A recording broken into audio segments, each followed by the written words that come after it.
Very very good morning from Saga. আজকে আমরা মানস সরোবরের উদ্দেশ্যে বেরিয়ে যাচ্ছি। এখান থেকে অনেকটা টাইম লাগবে, আমরা বাসে করেও পরিক্রমা করব। তো তারপর আজকে ওখানেই স্টে, কারণ আজকে রাতে পূর্ণিমা লেগে যাচ্ছে, গুরু পূর্ণিমা। তো কালকে সকালে পুজো করে ওখান থেকে আমরা দার্চেনের দিকে বেরোবো।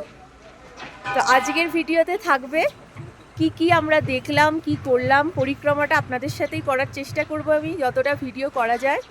চলুন বেরিয়ে পড়ি। সাগা থেকে মানস সরোবরের জার্নি অনেকটা।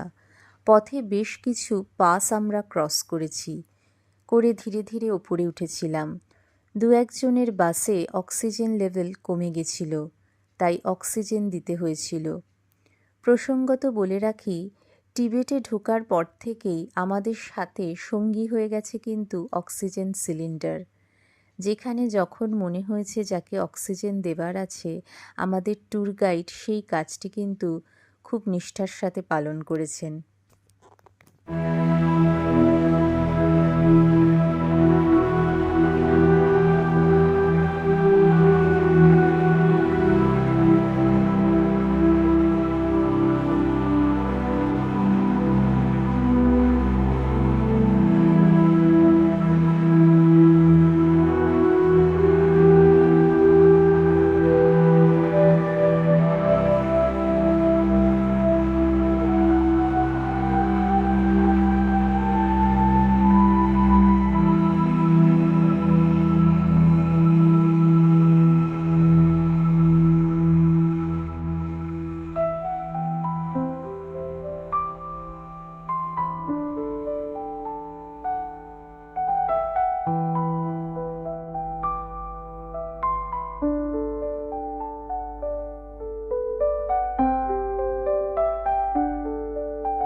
তিব্বতের লাসা থেকে প্রায় ২০০০ কিলোমিটার দূরত্বে অবস্থিত মানস সরোবর হ্রদ।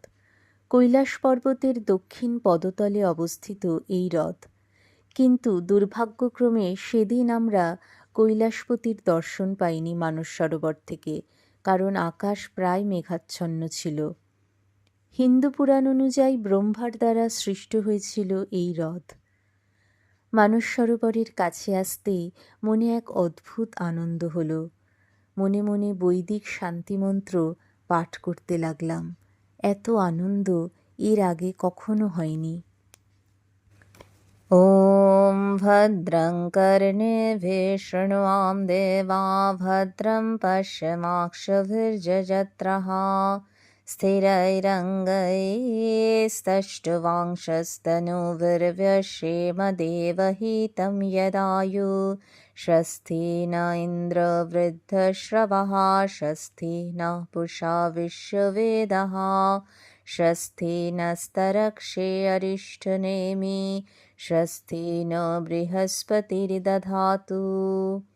ॐ शान्ति शान्ति शान्तिः। ॐ मधुवातारतायते मधुक्षरन्ति सिन्धवः माधीर्न सन्तोषधीः मधुनक्तमुतोषसि मधुमत्पार्थिवगुं रजः मधुदौरस्तु नः पिता मधुमान्नो वनस्पतिर्मधु अस्तु सूर्यः माधीर्गावो भवन्तु नः।